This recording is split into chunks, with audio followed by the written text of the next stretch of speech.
Amigos, caríssimos telespectadores do Canal 9, TV São Caetano. A manchete de hoje do X da questão é que o Tribunal Superior Eleitoral desarquiva processo para investigar campanha Dilma Temer. Este programa, ele só trata de assuntos que estão na ordem do dia, não só nas redes sociais, mas também na imprensa, no rádio, na televisão, na mídia de um modo geral. Eu só vou fazer uma introdução rápida aqui para que o senhor, para que eu possa situá-lo. Porque isso aqui era uma coisa que era para ser, depois não foi, agora está sendo e agora vai ser. Então eu vou explicar por quê. O Tribunal Superior Eleitoral decidiu desarquivar o processo movido pelo PSDB, pedindo a cassação dos mandatos da presidente Dilma e do vice Michel Temer por suspeita de irregularidades na campanha de 2014. É a primeira vez que o Tribunal Superior Eleitoral toma tal medida contra o presidente da República. 5 dos 7 ministros votaram pela continuidade do processo. E a gente começa falando sobre essa decisão inédita no X da questão desta noite, aqui na TV SC, Canal 9. O programa também pode ser visto aí em várias partes do Brasil e do mundo pela Web TV São Caetano. Participação especial do advogado, do vereador à Câmara Municipal de São Caetano do Sul, do escritor e jornalista Éder Xavier. E direção-geral de Gustavo Baena. Acontece o seguinte, o PSDB entrou cassação aqui. Aí a ministra Moura falou, não sei o que, foi a relatora, hora que vai, não sei o que. Nessa ocasião, o ministro Gilmar Mendes, independente do arquivamento ou não, fez uma solicitação à Procuradoria-Geral da República, doutor Janot, para abrir uma investigação com relação às eleições de 2014. Ministro Gilmar Mendes do Supremo. Como se sabe, tem 3 ministros do Supremo que participam das decisões do Tribunal Superior Eleitoral, que é formado por 7 membros.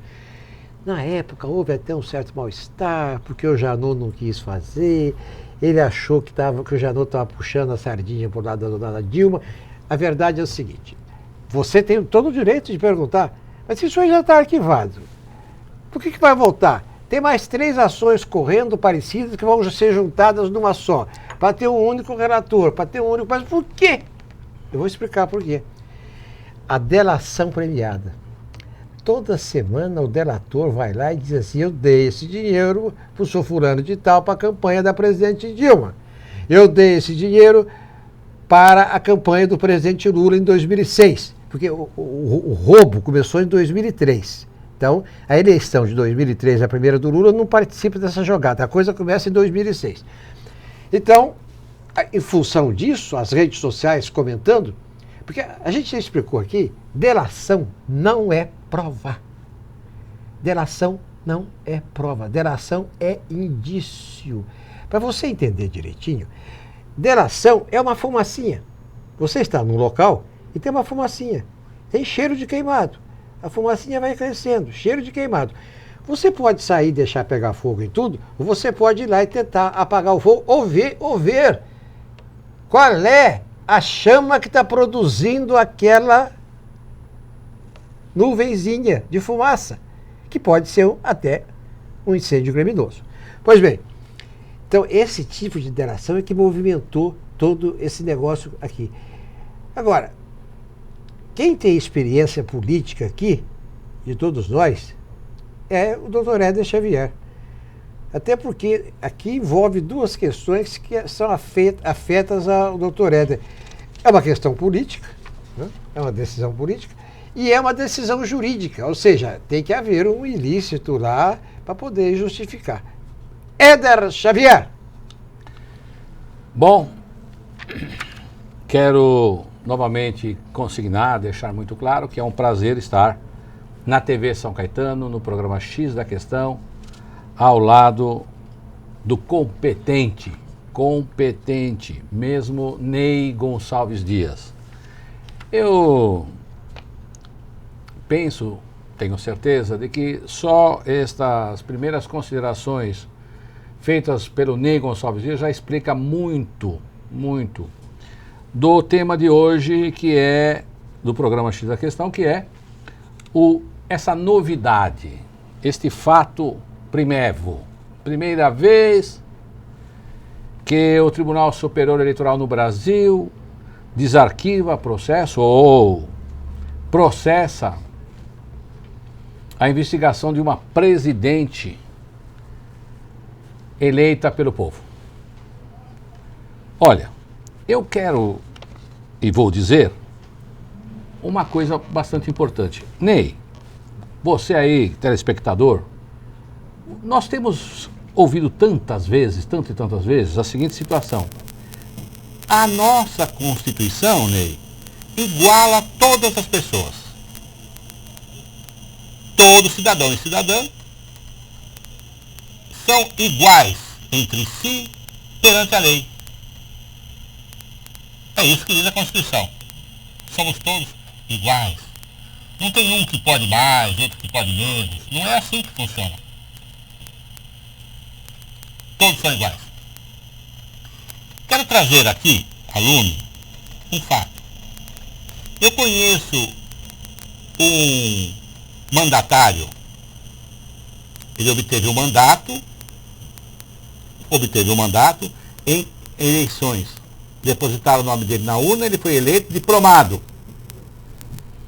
O Ministério Público foi verificar as contas deste eleito, que foi candidato e ganhou as eleições. Não importa o cargo.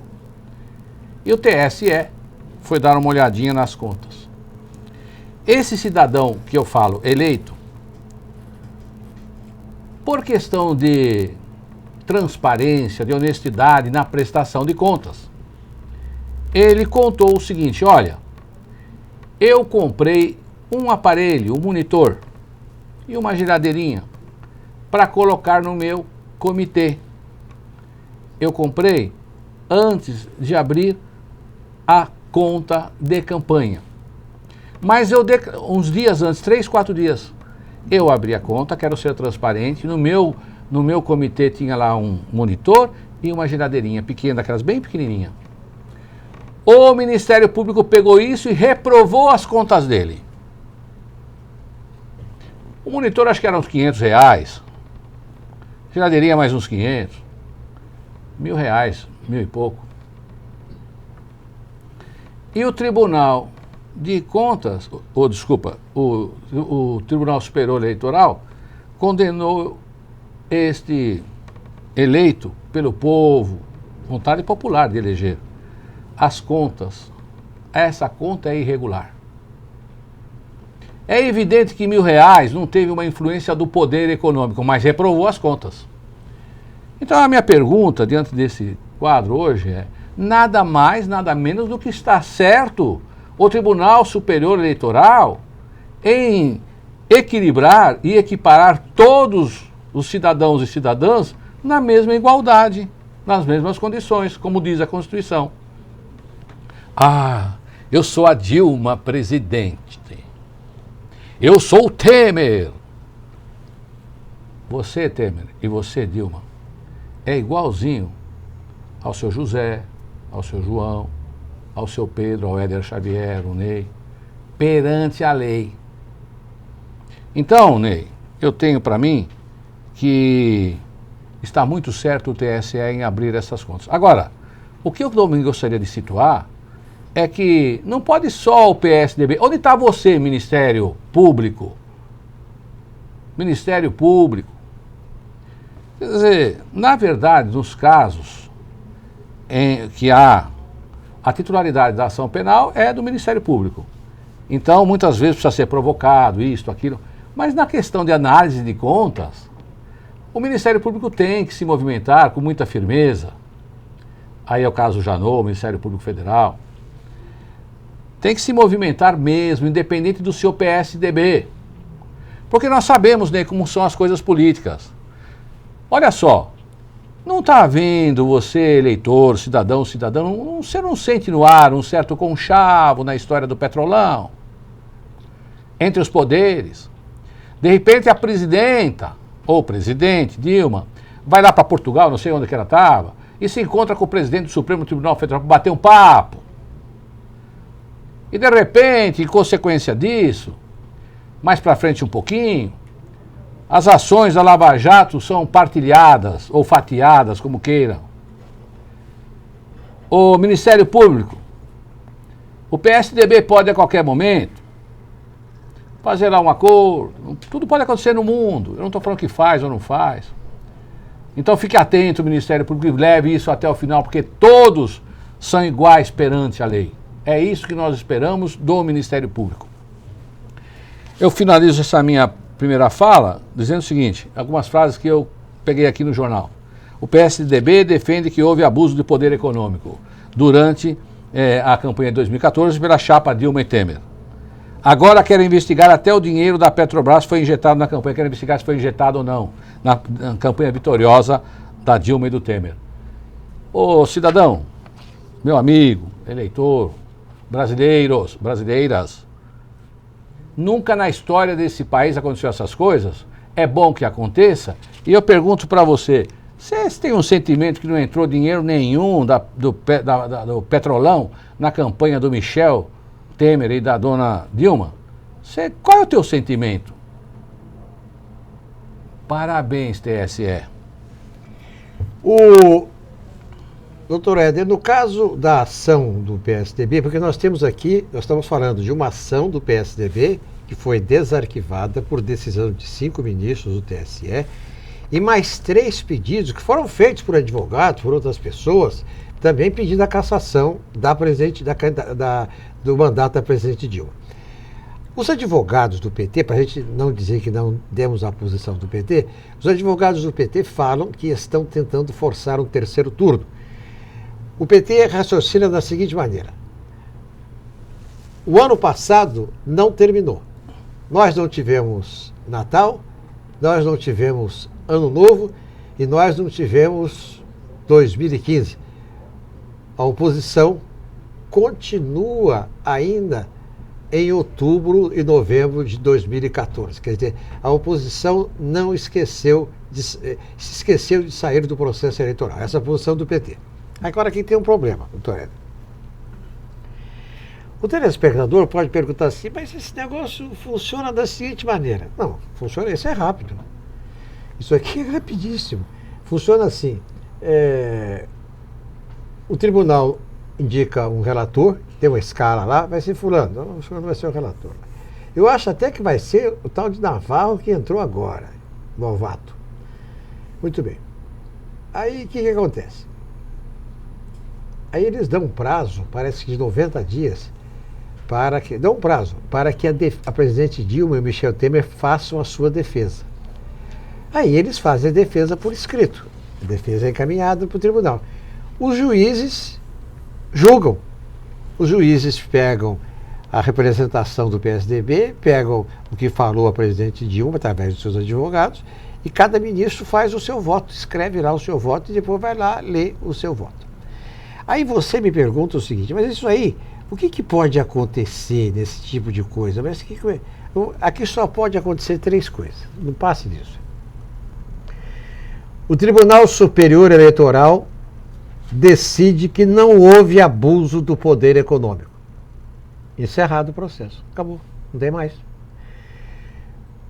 O Tribunal Superior Eleitoral, porque tem negócio de 4.800.000 cartas que foram enviadas pelo correio, é proibido, e tem prova material disso, o Tribunal Superior Eleitoral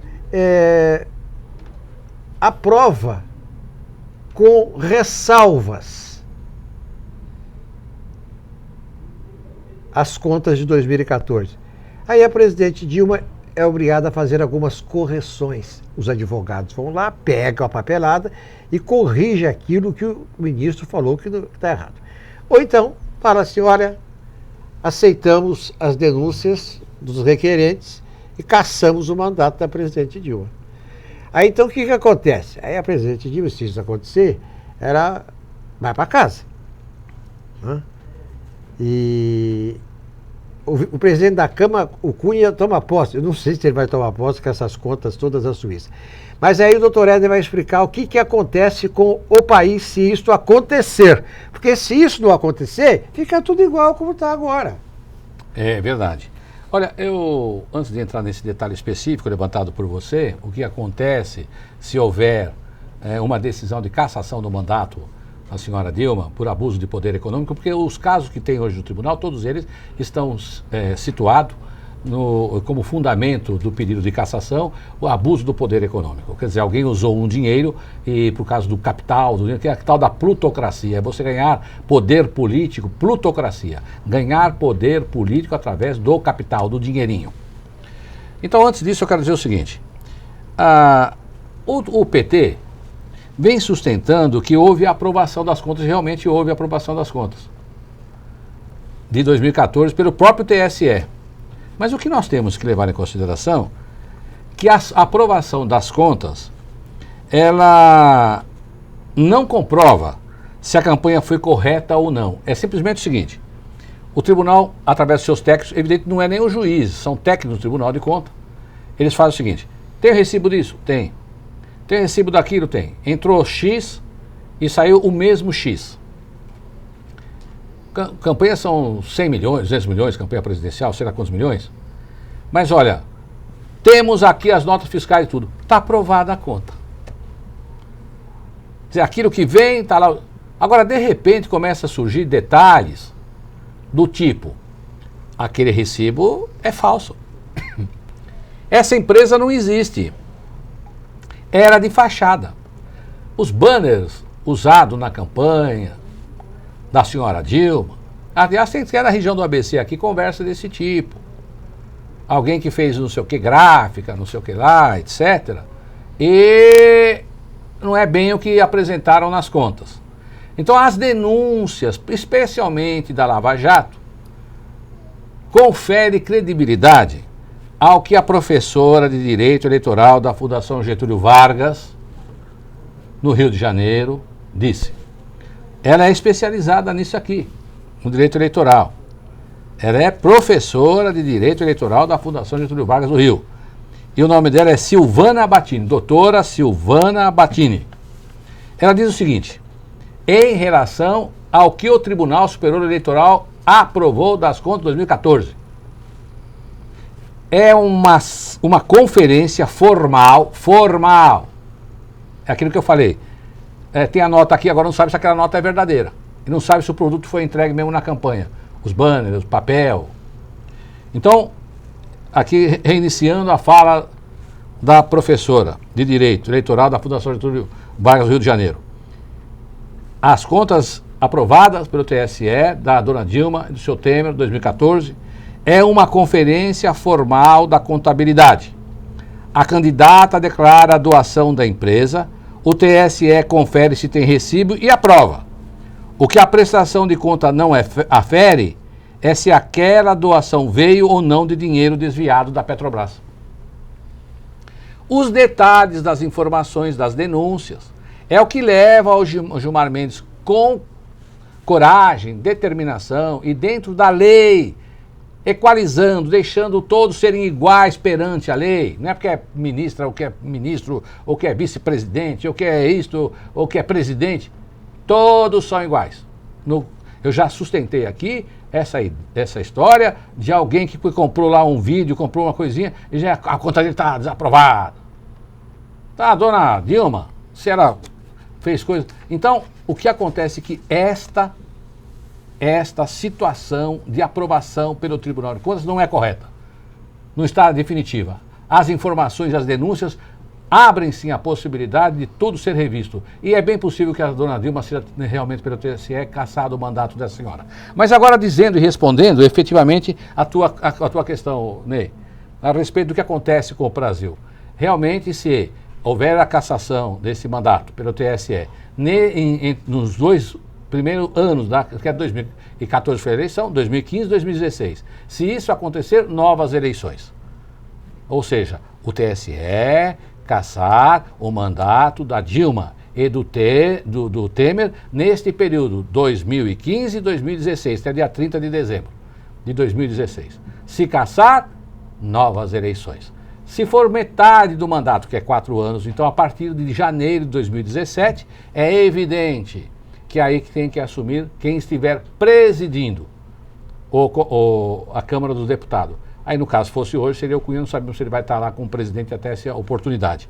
Mas independente de quem assume, de quem não assume, neste programa eu quero deixar claro que o meu posicionamento pessoal é a favor daquilo que a Constituição diz. Por naturalidade, qualquer um tem que ter esse, não é eu que tenho essa visão. Qualquer sensatez leva àqueles que se pronunciam das coisas da sociedade, as coisas políticas, deve se pronunciar qualquer um que seja, para que a Constituição seja o ideal da Constituição, o ideário da Constituição, seja praticado pelos órgãos institucionais desse país, ou seja, todos são iguais perante a lei. Não pode só aquele candidatinho lá de um cargo menor, né, que foi candidato por ele, que ele tem as contas reprovadas. Que a presidenta ou a presidente Dilma e a chapa Michel Temer, se fizeram o que aqui está indícios de que há, isso for comprovado, que seja efetivamente cassado, porque todos são iguais. E que haja novas eleições, se for o caso. E se não houver, que outro assuma. Todos são iguais perante a lei, diz a Constituição. Doutor Éder, o telespectador aqui, o Gilberto, do bairro Barcelona, pergunta o seguinte: se o senhor acha que o julgamento vai ocorrer ainda antes do término do mandato da presidente? Você já respondeu isso, você já comentou sobre isso, Ney. No direito eleitoral, as coisas são muito sérias, mas muito sérias mesmo. São prazos muito curtos e não fica aquele exercer o contraditório, a ampla defesa, devido ao processo legal durante 10, 15, 20 anos. Evidentemente, se fosse assim, não teria o porquê ter o TSE. Nós discutiríamos todo em outra área do direito pátrio. Mas o TSE é muito sério. Eu vejo que uma decisão de caça ou não caça o mandato por abuso de poder econômico no Tribunal Superior Eleitoral vai ocorrer com muita brevidade. Então, é evidente que nós temos agora o final do ano, até se você hoje verificar, pegar aí o calendário, dar uma olhadinha, para o dia 15 de dezembro, vamos dizer, quando tudo praticamente para no país, já está começando a aparecer Papai Noel. Nós estamos agora em novembro, já começa a história de Papai Noel para cá e tal, mas até o dia 15 nós não temos 50 dias úteis, tirando sábado, domingo e feriados. Então o ano pode passar muito rápido, então fica alguma coisa, mas eu acredito que até março ou tal, essa história está decidida, ou se não for antes. Mas é claro que precisa tempo para a coleta de provas e a defesa. Agora, essas provas que vão ser coletadas, elas já estão todas na prestação de contas. As provas da prestação de contas feitas pelo Edinho Araújo, né? Que é o que tomou conta da campanha... Tesoureiro da campanha da Dilma e Temer. Então, isso agora não é provas que virão de fora, não. São provas que estão dentro do processo. O que tem que juntar é, se houve as denúncias, e as denúncias são claras, perfugentes, brilhantes, bem claras, a respeito das denúncias de Petrolão botando dinheiro, então isso pode demorar um pouquinho mais, né? Só verificar. Mas é bem sério as decisões do Tribunal Superior Eleitoral. Eu queria sublinhar aqui o que o doutor Éder disse há poucos instantes, que é o seguinte: o telespectador tem todo o direito de perguntar assim, mas o que é esse negócio de cassação do presidente? Olha, o negócio aqui é o seguinte: há um certo consenso de reconhecer o seguinte: é preciso, como disse o doutor Éder, que ocorra, suponhamos que um abuso. Houve um abuso. Sim, tudo bem, houve um abuso, mas esse abuso não dá cassação. É preciso verificar se esse abuso alterou o resultado daquela eleição. Ou seja, se a utilização daquele dinheiro não desqualificou o adversário, como disse o doutor Éder aqui há poucos instantes. Perfeito, Ney. Olha, então eu quero dizer o seguinte, olha, aquele que eu situei, um candidato eleito declarou que comprou R$1.000, R$2.000. As contas dele foram reprovadas. Olha que situação tão régia, tão rígida. Olha, você declara R$1.000 na campanha de 1 milhão, sei lá quanto que custou uma campanha a prefeito de 10, 20 milhões, ele gastou R$1.000, a conta dele está. Isso também é um exagero, né? Então, como disse o Ney, é verdade mesmo, não pode ser nem para um lado, a lei tem que ser justa. Então a pessoa faz uma campanha, declara que gastou R$1 milhão, Aí ele gastou R$1.000 que não conseguiu encontrar a nota. Pronto, esse camarada tem a conta reprovada? Não é justo. Né? A desproporção, 1 milhão que eu gastei, R$1.000 não encontrei a nota, não fiz nota fajuta, não fiz nota mentirosa, você... Aí não pode. Aí é injusto fazer uma coisa dessa e reprovar as contas. Agora, gastei 1 milhão, todo mundo gastou R$20.000, eu gastei 1 milhão e ganhei. Lógico, o capital teve influência direta no resultado das eleições. Porque ainda, infelizmente, no mundo todo, mas também no Brasil, ainda, infelizmente, eu tenho que constatar essa verdade, se compra voto. É tanto a necessidade do povo que, de repente, uma cesta básica, uma escola lá, a bolsa, uma quadra que empresta para o filho, um dinheirinho, um sapatinho, uma chuteira de bico duro, uma bolinha de capotão, uma camiseta, né? Ah, você toca a camiseta bastante. E isso, o candidato tem que ter dinheirinho para comprar todas essas coisas e entregar badulaques de todo tipo para eleitor. E isso acontece. Então, quem tem muito dinheiro, normalmente, tem mais chance de ganhar as eleições. Não é o programa que ele oferece, não é a fala, não é o que ele quer fazer. Porque aqui é gato e rato. O candidato fala muita coisa e não faz nada. E o povo já também está cansado de ouvir falar e não ter o candidato não cumprir o que prometeu na campanha. Então fica aquela situação, quem é que está certo aí? É o povo ou é o candidato? Então acaba prevalecendo o poder do dinheirinho. Eu não sei se você vai cumprir ou não, me dá um dinheirinho antes aqui que eu voto em você. E vota mesmo. Isso ainda é uma verdade que acontece no país. Então o poder econômico tem sim ainda influência muito grande no resultado das eleições. Mas precisa verificar, nessa história do Petrolão, nessa história que nós estamos conversando da Dilma, se houve abuso que desequilibraram o pleito a favor da dona Dilma. Evidentemente que é isso que o tribunal, usando a máquina, usando o Petrolão, usando esses negócios todos, é isso que evidentemente o tribunal vai... Agora, os indícios, há tantas pessoas... Olha só, os delatores, delação, como disse o Ney, não é prova definitiva. Mas se tem gente na cadeia, aí, empresários, como nunca teve no Brasil, por causa dos indícios da delação, juntando com as provas, material, e levando para cá. Então, olha, quantos já disseram que colaboraram com a campanha da Dilma? Será que tudo... Então, que o TSE... venha equilibrar os seres humanos, cidadãos dessa terra chamada Brasil. A presidente é igual aquele candidatinho lá, vereador, um homem, candidatinho com carinho, simplesinho cargo, né? Cargo da presidente, do vereador. Se o vereador tem as contas reprovadas, porque comprou lá um visor, uma geladeirinha pequena, dona Dilma, se teve dinheiro do Petrolão, TSE, manda bala, caça o mandato dessa mulher. Bem, nós já vimos aí prefeitos e governadores perdendo cargos públicos, não é? A primeira vez que o senhor ressaltou é com relação ao presidente da República, mas governadores e prefeitos já perderam.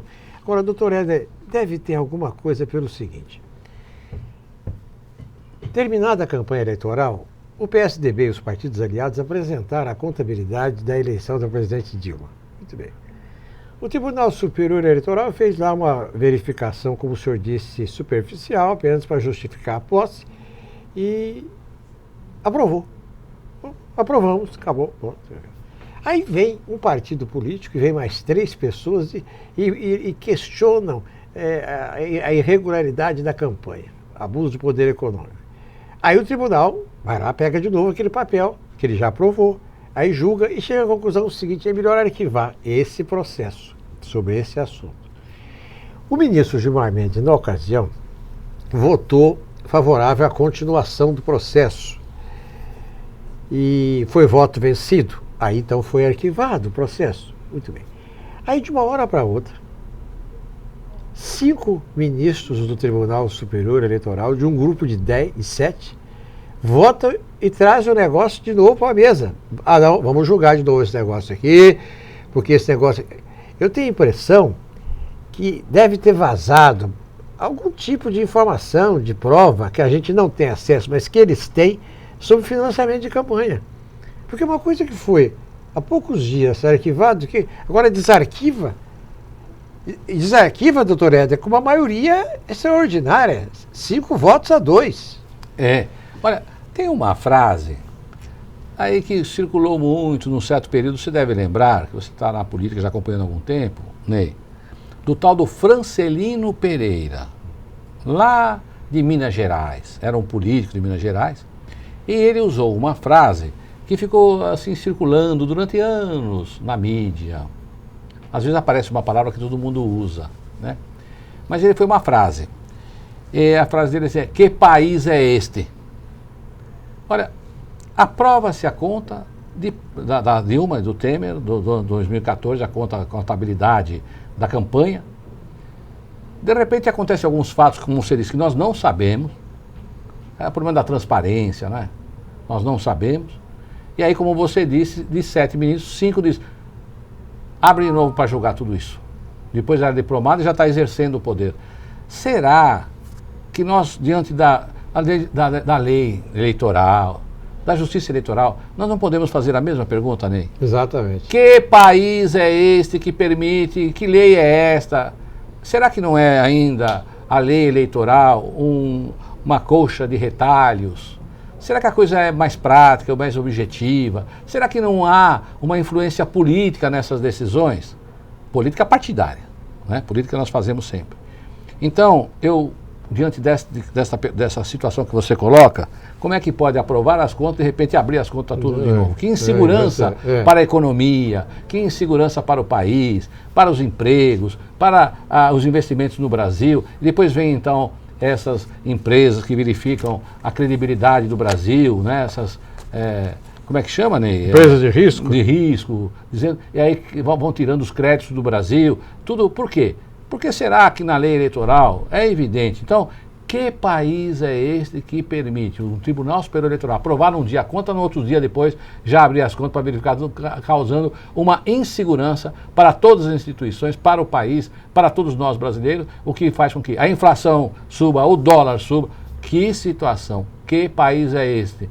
O Francelino já morreu, eu não sei como ele está lá na tumba lá, mas não precisa se revirar aí não, mas é válido ainda o que você falou há 30 anos atrás. Que país, isso não pode acontecer, isso fica muito ruim. TSE, julga logo isso. Um comercial para este Dia das Crianças. Dia das Crianças, evidentemente, que foi ontem, né? O que falar? Você viu? Já já, aqui no X da Questão.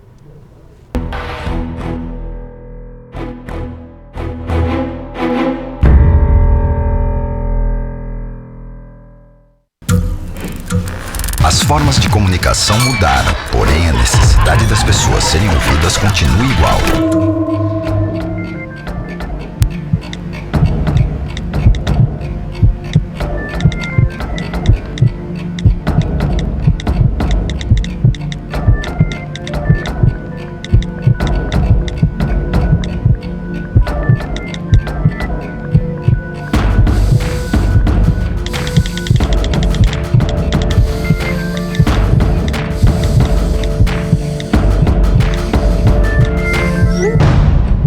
Compartilhe com o CVV aquilo que você não divide com ninguém. Valorizar a vida, é isso que o CVV faz. Ligue 141 ou acesse cvv.org.br e receba apoio emocional.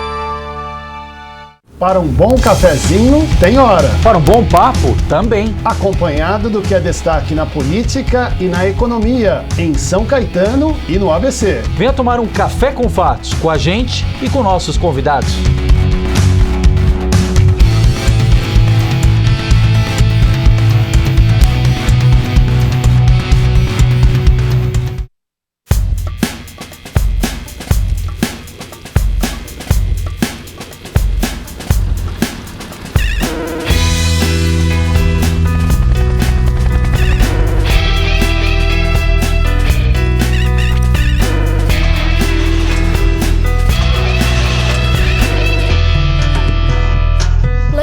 Precisa do Greenpeace.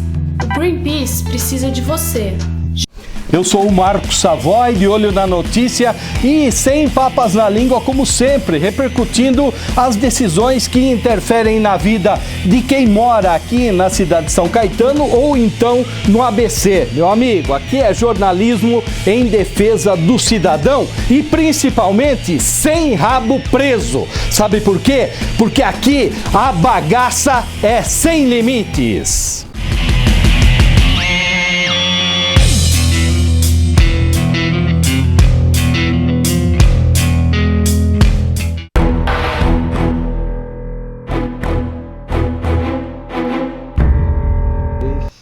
Quatro, 5. Doutor Éder, o diretor do programa, o jornalista Gustavo Baena, tem o cuidado de cada programa apresentar um assunto de interesse público político, mas que necessariamente não agrada a todo mundo, mas ele tenta compensar com o assunto sobre o comportamento. Então, quem assistiu a primeira parte do programa, é bem provável que os adultos que tenham assistido se interessem por isso, que o assunto é do dia, as opiniões do doutor Éder são muito importantes, a pessoa tem que estar atualizada. Mas é um problema político, institucional. Agora aqui é um problema de comportamento. O problema de comportamento é um problema para a família. O X da questão agora é um programa para a família. Quer ver?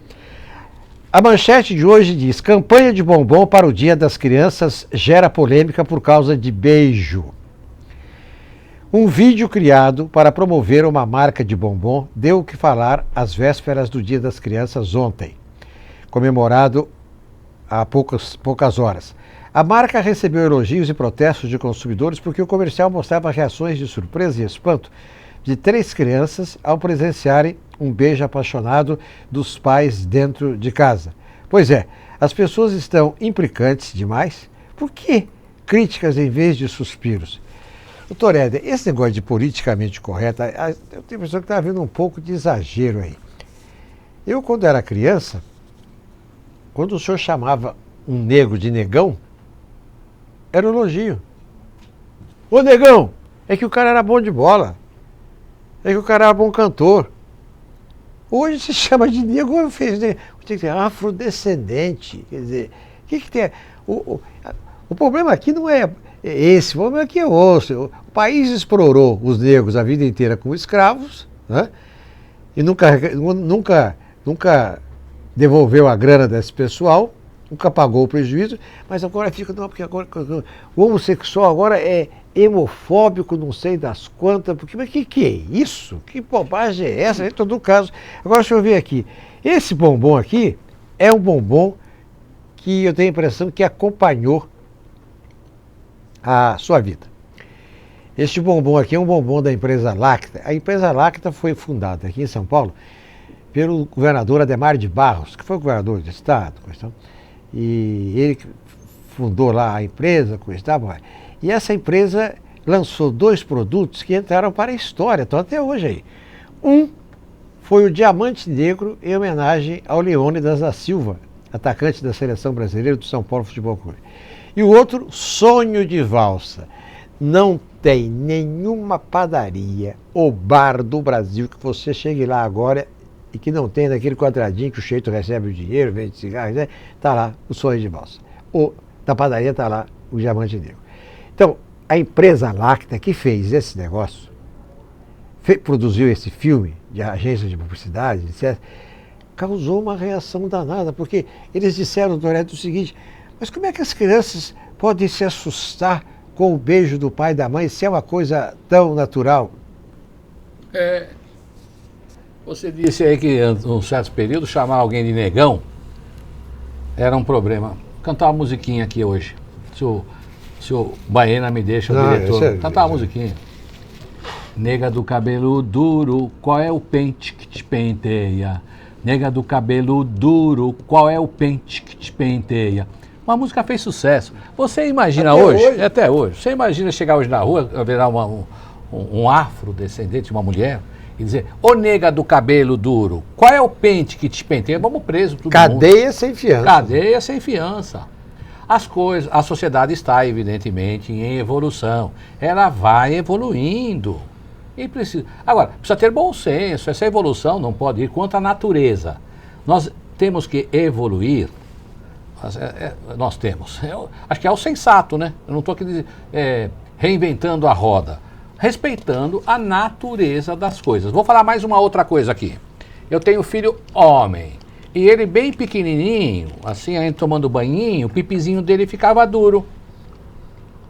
Ou seja, existe desde pequeno, independente da influência da sociedade, um aspecto químico, físico, fisiológico, seja o que for, da necessidade do ser humano passar, se envolver, né, acreditar no sentimento, naquilo que é natureza, respeitar o que é natural na composição orgânica do corpo do homem, não digo na alma, mas no corpo, matéria.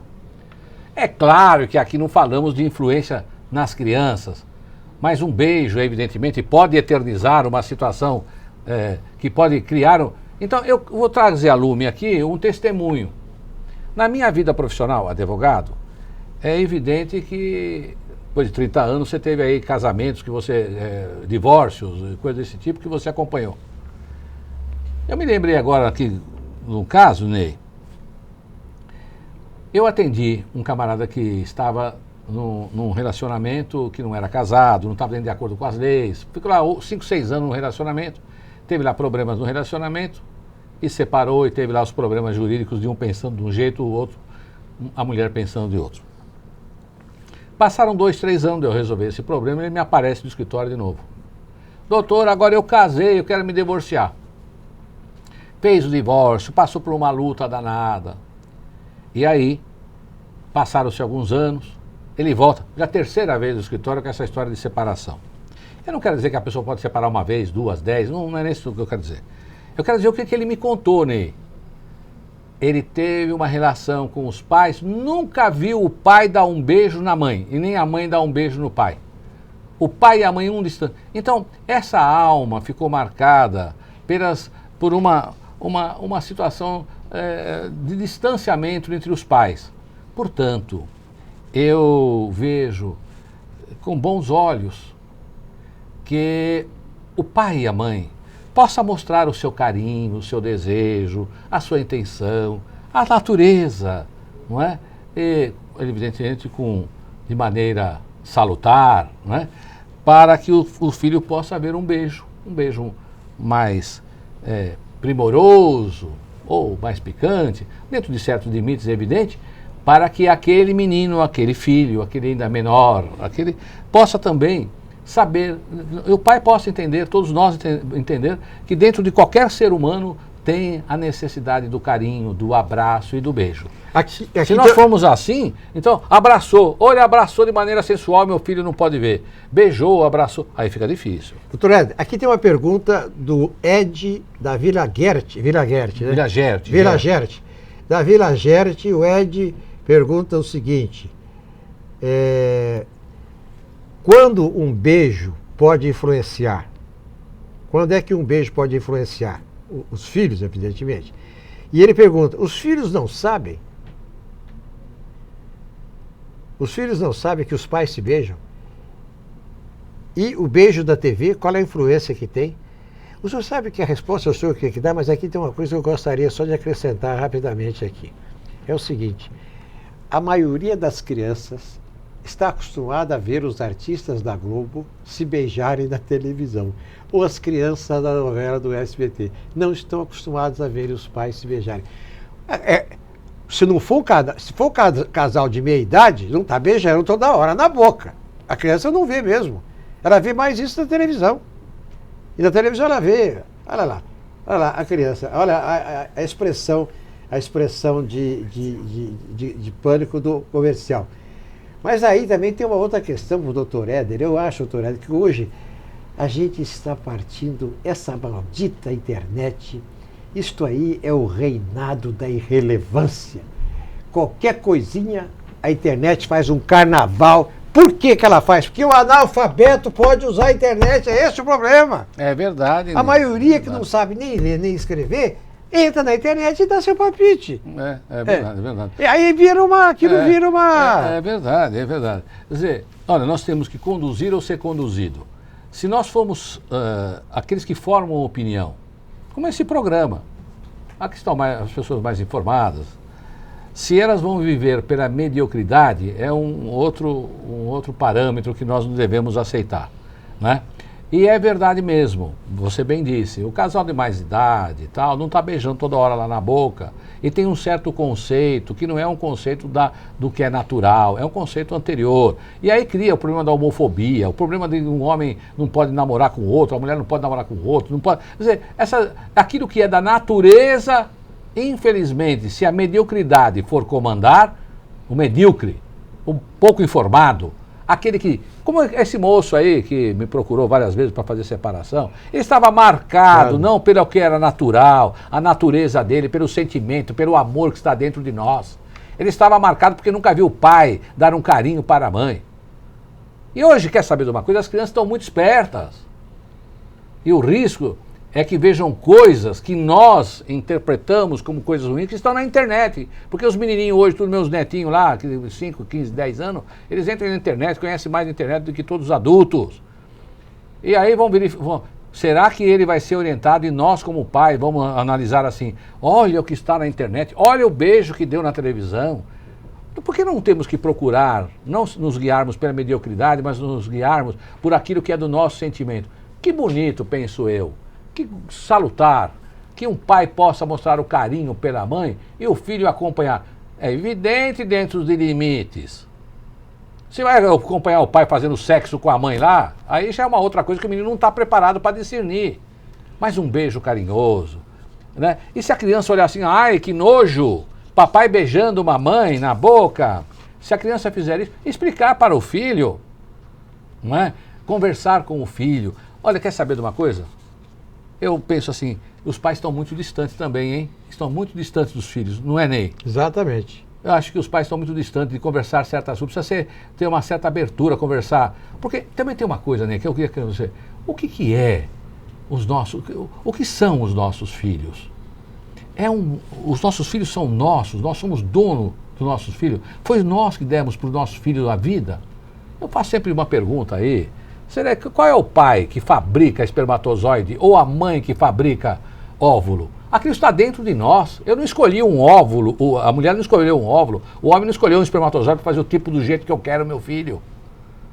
Então os filhos é uma coisa que nós estamos próximos, que nós temos uma responsabilidade social, mas nós não somos donos dele para fazer ele assim ou assado. Em outras palavras, sabe o que nós precisamos? É mostrar a natureza das coisas para os nossos filhos. E o beijo está inserido dentro da natureza. Nós todos gostamos sim de beijar, em qualquer idade. Doutor Éder, tem uma questão aqui, que essa questão é a seguinte. Nós estamos recebendo aqui reclamações e elogios que saíram aí no Facebook. E aqui diz o seguinte: eu gostaria de pedir para o Baena, por favor. O Baena pegou esse vídeo, que nós mencionamos aqui, ele pegou o vídeo e desmontou o vídeo em fotos. Então eu gostaria que voltasse essas fotos aqui, para ilustrar o que eu vou ler das crianças aqui. Eu ainda não conseguia entender o que um beijo assim tem a ver com o Dia das Crianças. É o protesto de uma consumidora. Isso não é amor, e sim falta de respeito, escreveu outra internauta. Aí tem outra. Deveriam guardar essa propaganda para o Dia dos Namorados. Nada coerente os filhos presenciarem um beijo tão sexy, criticou uma terceira.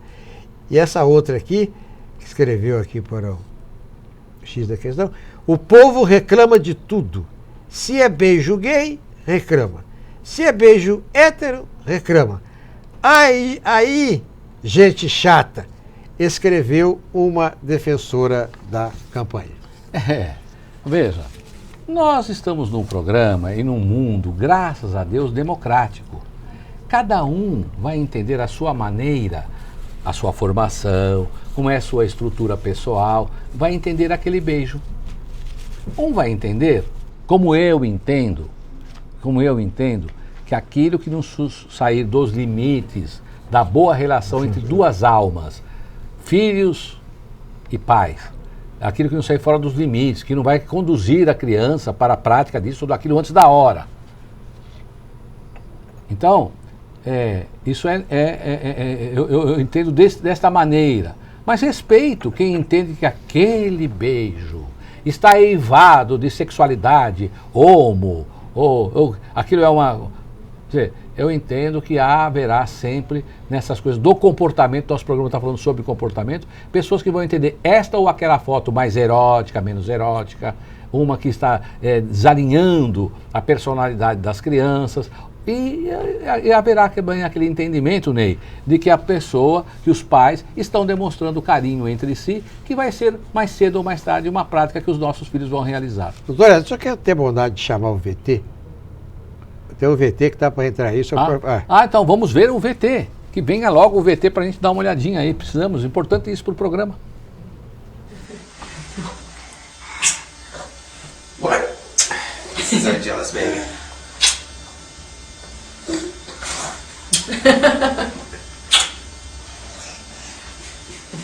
Oh, nice.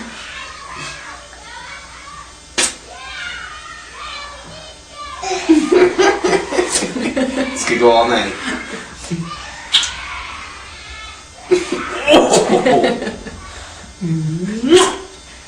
Oh, my turn. Thanks.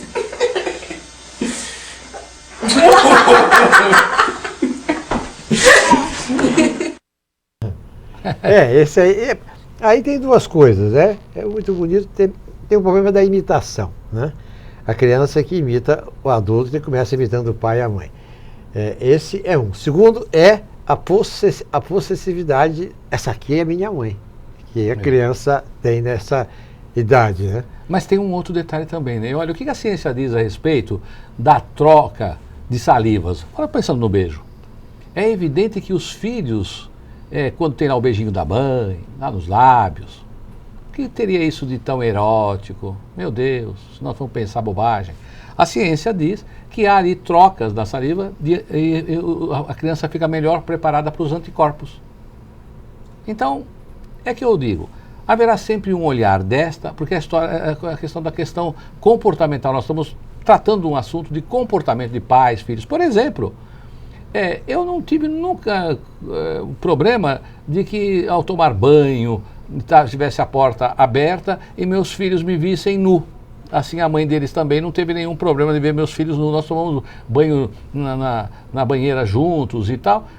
O que isso erotizou meus filhos, graças a Deus, né, a ser tão... ter uma certa perversidade do ponto de vista sexual. Nada disso aconteceu, graças a Deus. E quando tem outros que é filho lá de padre, de pastor, de pessoas que têm aquela coisa, e quantos também criaram uma série de dificuldades na sua vida adulta, e o pai foi todo probo lá, todo cheio de história, não podia isso, não podia ver aquilo, não podia ver um beijo, não podia tomar banho, não podia ver sem roupa, não podia ver nada. É um absurdo, né? A natureza, então, um filho não poder ver o pai nu, a mãe nu. Quer dizer, tem certos conceitos que são difíceis de nós convivermos com eles, né? Agora, tem uma pessoa que está ligando agora aqui dizendo, diga ao doutor Éder que aos que defendem que beijar filho na boca confunde sobre o papel dos pais. Respeito a opinião da nossa telespectadora, de quem fez os contatos, mas olha, o beijo, você sabe que tem beijo lá?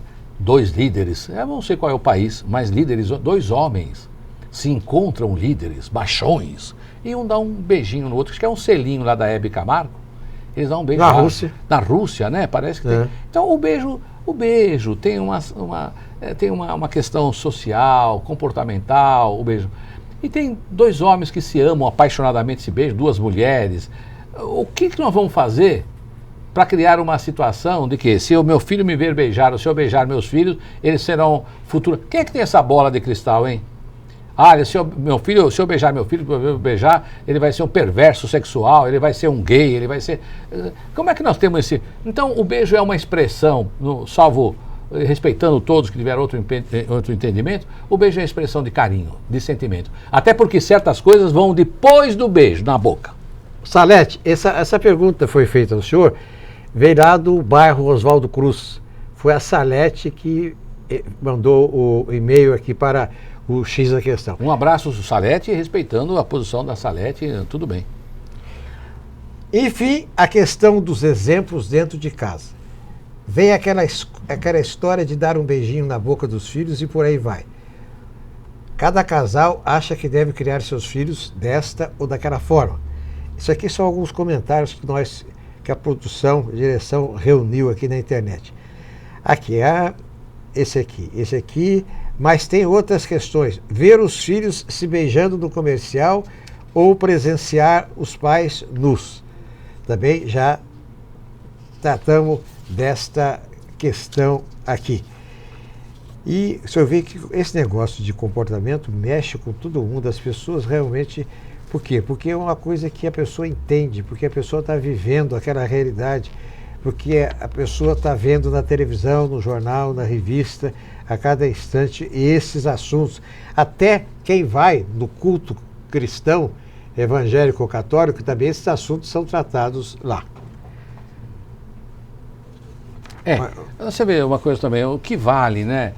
São os valores do passado ou o que nós estamos hoje criando a sociedade convivendo com novos fatos do comportamento, não é? Olha, muitos nunca beijaram mãe ou pai na boca e têm comportamento erotizado. Essa que é a verdade. Outros também já viram beijar pai, filho, tudo isso. Agora, até uma boa situação. Nós temos uma comunidade evangélica que o homem, quando se despede ou quando se encontra dentro do templo cristão, um homem beija no rosto o outro homem. Isso já há muitos e muitos anos. Eu confesso que tive uma certa dificuldade que alguns amigos meus, não é, mais jovens, assim, deram um beijo. Sabe, eu tinha um certo conceito machista, um homem mandando um beijo para mim. Agora, aquele beijo dele era erótico? É erótico? Ele queria me beijar para outras coisas? Eu mandar um beijo para ele? Onde nós vamos com tanta hipocrisia? Então hoje, quando um amigo meu me diz um beijo, também mando um outro beijo para ele. Sabe? E não tem nada de erótico, não tem nada dessas coisas. Tem assim, olha, eu tenho carinho por você, eu admiro você. E que alguém também pode mandar um beijo, mas ele ser um falso, não é? Agora o homem está mandando um beijo para o outro, está se encontrando, está dando um beijinho um no outro. E pode ser tudo falso. Então pode ser falso o beijo erotizado, pode ser falso o beijo fraterno, porque nós temos 3 tipos de amor. Nós temos o amor eros, filia e ágape. Eros, todo mundo sabe, é erótico, né? Filia, aquele da relação familiar, né? E temos o ágape, o amor do encontro, de uma festividade. Que amor nós queremos vivenciar no dia a dia? Eu quero vivenciar com você, Ney, um amor ágape, de uma festividade, de um trabalho que nós fizemos. E posso lhe dar um beijo. Um beijo do ágape. Jesus beijou, foi beijado. Então, muito bem, o ágape. Eu posso ter numa relação de amizade, de carinho, com meus filhos, com os meus pais, e dar um beijo, que na característica do beijo é o beijo familiar. E também, graças a Deus, eu ainda tenho condições, e muita gente tem, de dar um beijo erótico. Porque um homem necessita de uma mulher de um homem. Ou os pares se necessitam, para não criar aqui homofobia. Então, o beijo, seja sempre e eternamente louvado, o beijo que caracteriza este ou aquele sentimento. O que precisamos é nos respeitar e imaginar que um filho, porque viu um beijo, ele vai ser um devasso, sei lá o quê, no futuro. Pessoal, tenhamos um pouco de paciência, mesmo respeitando as posições contrárias. O diretor Gustavo Baena disse que o senhor foi particularmente brilhante hoje. Nós encerramos o programa por aqui, mas estaremos aqui de volta com Éder Xavier semana que vem. Um abraço para todos.